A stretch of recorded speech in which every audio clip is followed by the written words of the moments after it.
With Tita Cora and Kapitana Sisa. Same, pero iba.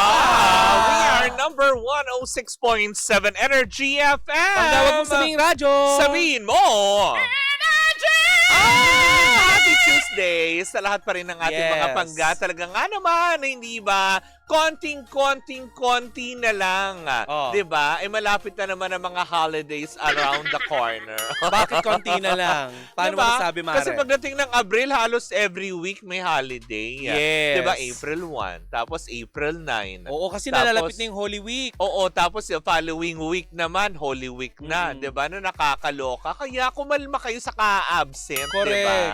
At saka ano, Konti na Mare? lang. Wow! Oo. Saka ka-absent ha, pero bukas wala ka. Hindi, wala naman. Kasi alam mo kung bakit. Oo. Uma-absent tayo dahil para sa ekonomiya. Diba? Kasi kayo uunlad ng ekonomiya. Diba? But anyway, Mare, nabanggit nabanggit mo na din lang naman ang ang mga holidays. Alam mo, marami sa ating mga pangga ngayon ang mainit ang ulo. Bakit? Dahil sa planong isulong na batas, Mare. Ay, nang alin? Actually, parang hindi nga ata isinusulong, implemented na yata. Ang alin ba yun? Na lahat ng produktong bibilhin ng mga banyaga, Mare, mga tourists dito sa Pilipinas, VAT-free na. Oo. Talaga? Pero tayong mga native, Mare, Ay, native Filipinos, meron tayong buwis, mataas ang buwis natin.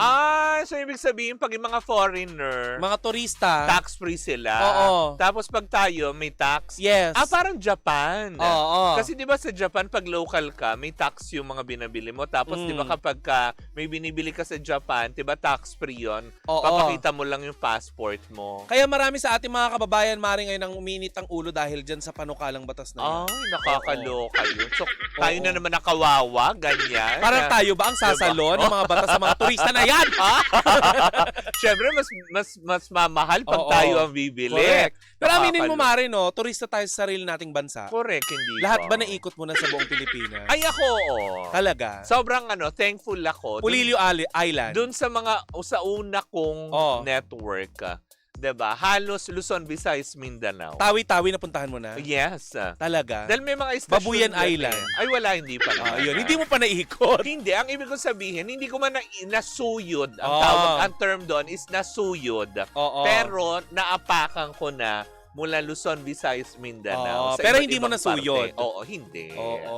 Iyon. Ayun. Alam mo ba, napakarami palang magandang pasyalan dito sa Pilipinas. Correct, hindi ba? Kaya sa darating na summer nako, diba? alam nyo na, magwawaldas na naman tayo ng pera. In fairness. Para sa mga sa mga outing na yan. Naman, para sa ikaliligaya ng lahat. Pero eto, para mas sumaya naman ang araw Pang bakasyon din to, Mare. Naman, di ba? Na nakakaloka. Makapag-cash out ka ba dito ng 14,640 pesos? Ganun kalaki? Ayaw mo, Ay, diba? ano ba yan, Mare? Ay, eto na! Sino ba namang may ayaw ng fun at exciting na laro? Kung boring ang oras mo, kung mahilig ka sa Tong Eats at iba pa, tara na sa Game Zone, hindi ba? Wow, nakakatuwa naman, Mare. Correct. Dahil fun, believable, Mare, sa Game Zone dahil you play the real game of Tong Eats with the real player and for free. Eto na yung sinasabi ko para magkaroon ka ng chance ng pang-budget this outing.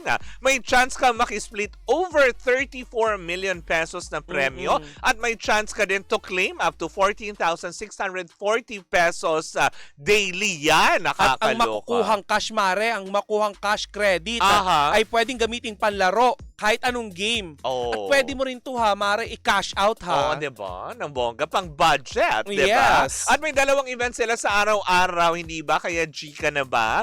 We visit their gzone.ph and social media on Facebook, Instagram, and TikTok at Tara Game Zone, hindi ba? Kaya Gina, Tong Eats, Tara Game Zone. Tandaan, gaming dapat fun lang, hindi ba? Na At saka, nakakaloka. Mare, paalala nga na ibisitahin or visit padcore.ph/regulatory or email keepitfun@padcore.ph. Promo runs from January 1 to December 31, 2025.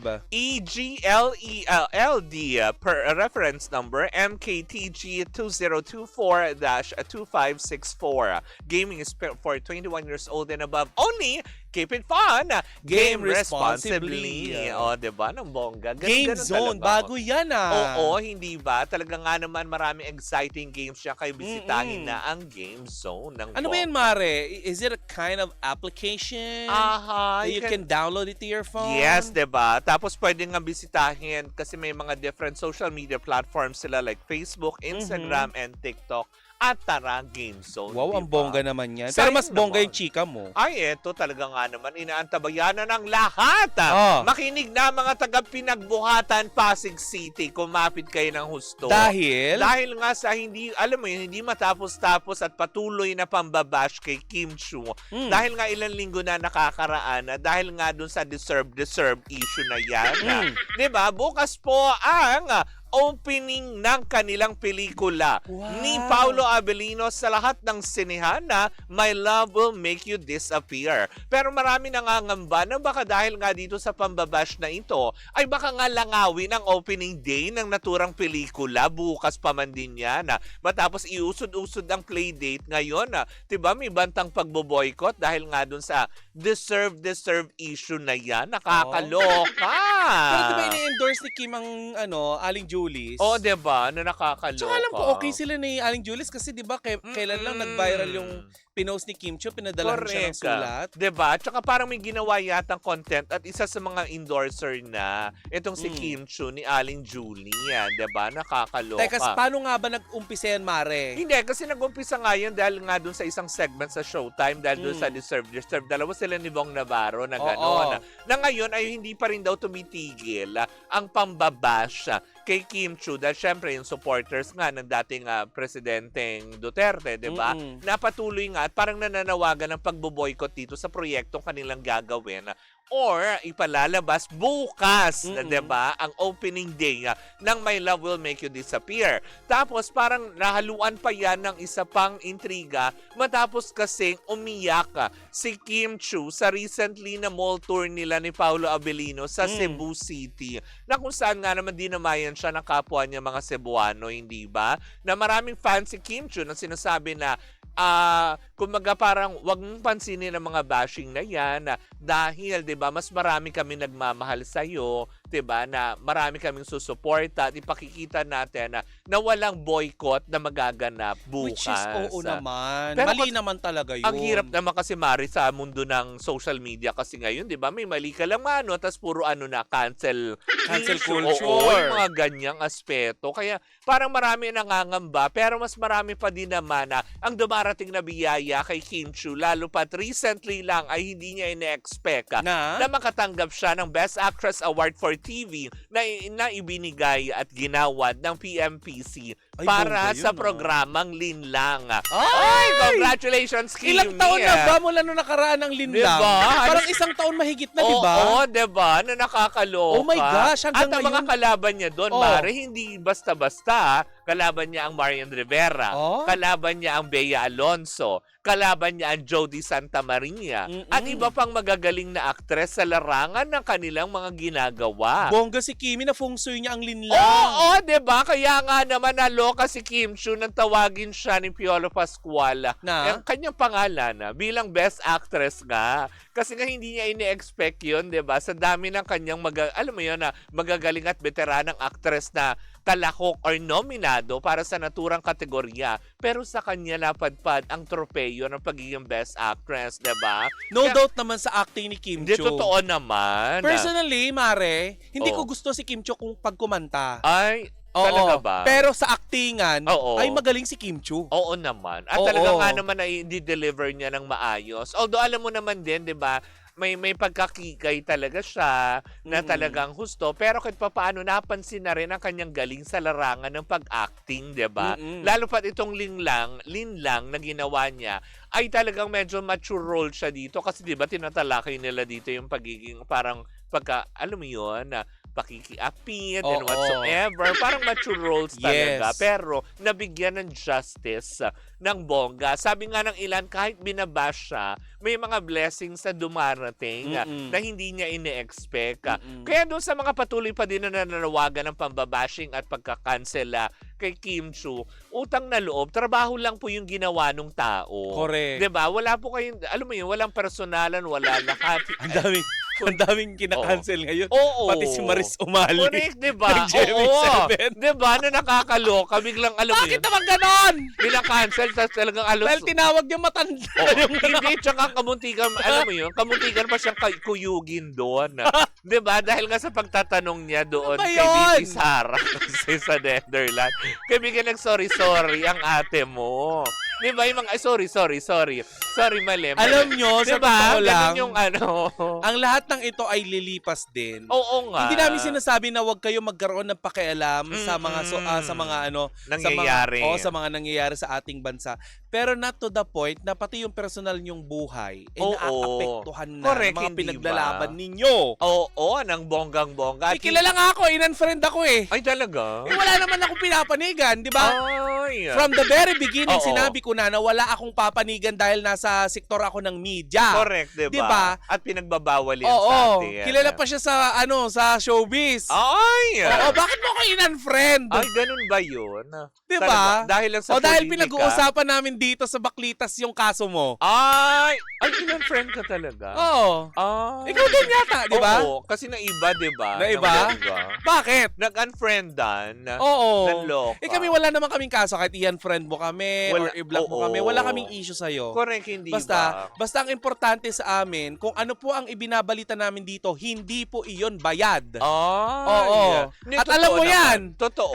Alam mo yan. Dahil pinapalakpakan namin kapag magaling ka at kapag pangit ang mga ginagawa mo, di ba, pinupuna namin. Correct. Kahit na may mga in-offer ka na hindi naman po natutupad. Ay! Hindi ka magpaparinig ng ganyan. Hindi ako magpaparinig talaga. Diba na nakakaloka? Pero yun na nga, diba? Oo nga, sabi dito, may palit title, My fans will disappear.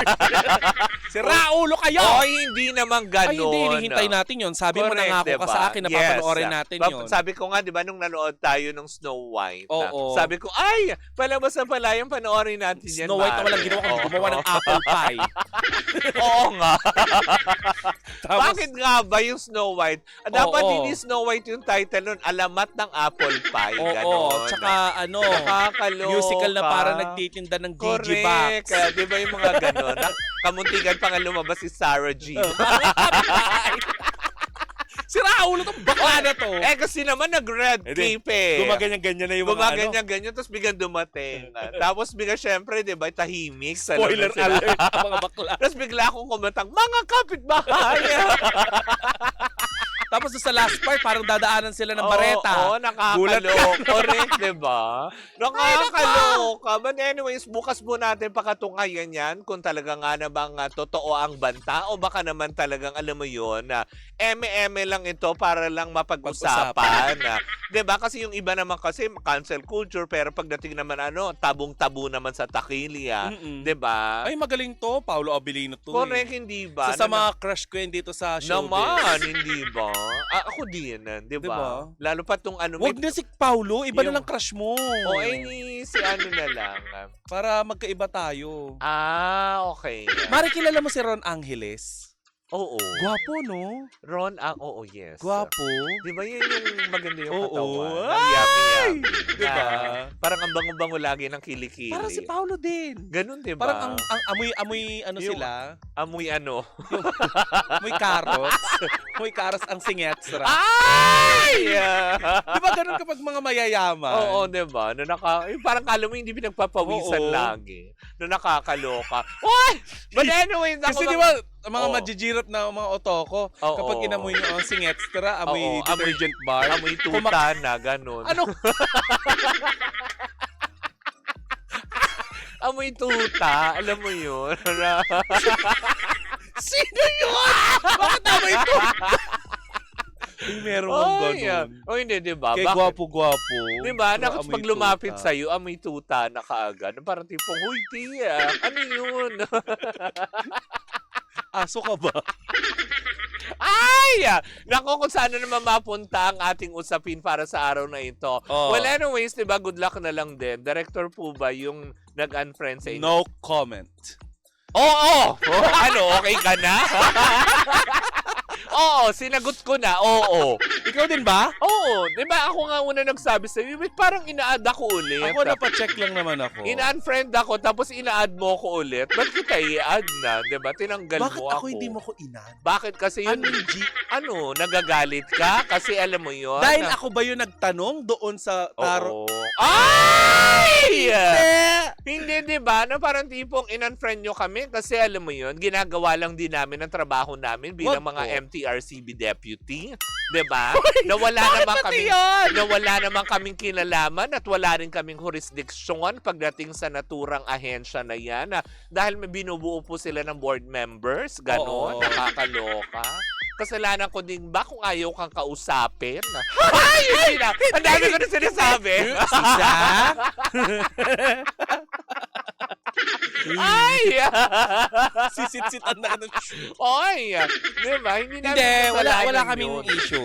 Di ba? Walang masamang tinapay sa amin kahit na yung iba namin mga kapatid sa pamamahayag. Minsan, okay sa amin. Tapos, makita-kita namin, di nyo kami inimbita sa mga diba? press con. Yung mga ganong diba? aspeto. Wala sa amin po yun. Dead, dead na kami doon. Kasi kung, alam mo yun, ang baklitas naman kung ayaw.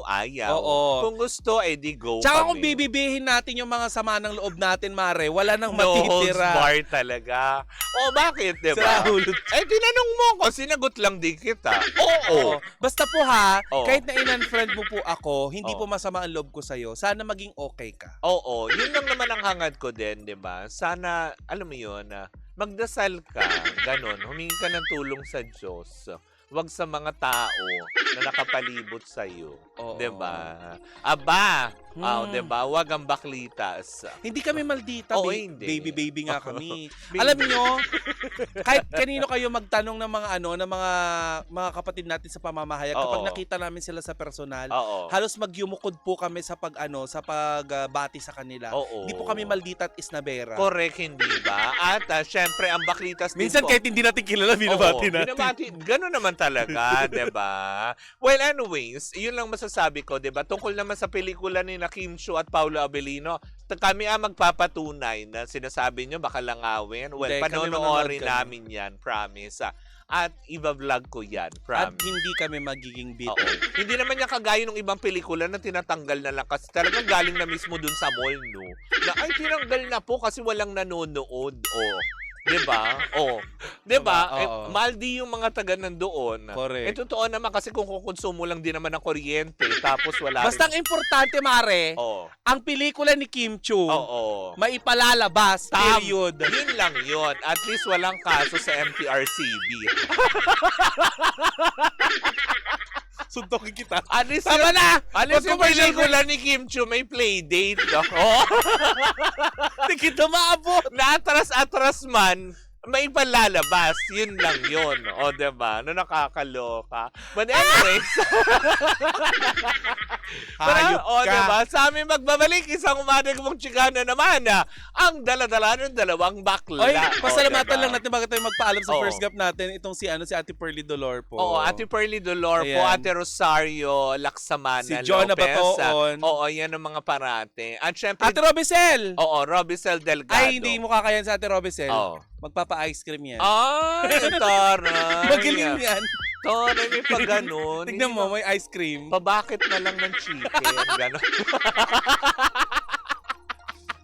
Ay, nako. At least di kami ina-unfriend. Oo. Nalungkot lang ako. Hindi naman kami friend ni Kim Chiu. Suportado namin siya. At kami magpapatunay dyan na natatangkilikin niya ng tao. Kaya dun sa mga nambabash kay Kimi, watch and see. Paano Mari pagpasok natin sa sinihan wala talaga nanonood? Baka kasi alam mo yung kabubukas lang ng mall. Usually gano'n naman. Papanoorin pa rin namin. At least ipalalabas. At least may play date. Ganon. Hindi kasi 'di ba, ang unang press release din ng pelikula ni Kimi, dapat February ito, 'di ba? Na-atras so March. Tapos yun, nung March na, nabigyan na ng classification rating mula sa IMTRCB. Kaya bukas, March 26, My Love Will Make You Disappear. Diba? Na ipalalabas. Gets ko na yung Oo. nagregalo sa inyo ng LV. Ay, Wala naman nagregalo sa amin ng Parang LV. wala naman na Oo. sino. Kung meron, wala. Nasa marketplace na yun. Oh, sino kaya? Wala namang wala namang ganong dumating. Malakas yun sa marketplace. Agad-agad. Excuse me. Ano yun? Lumang bag? Lubiloso. Anyways, mga banggayan, sama-sama pa rin natin makatutukan yan ang isang umatigabong tsikahan na dala-dala ng dalawang bakla. Muli po ako si Kapitana Sisa. At ako naman si Tita Cora. And we are still same Same, pero iba. Tuloy-tuloy pa rin po ang ating tugtugan. Siyempre, dito po lamang yan sa number 106.7 Energy FM. Panggawag mo sa aming radyo. Sabihin mo!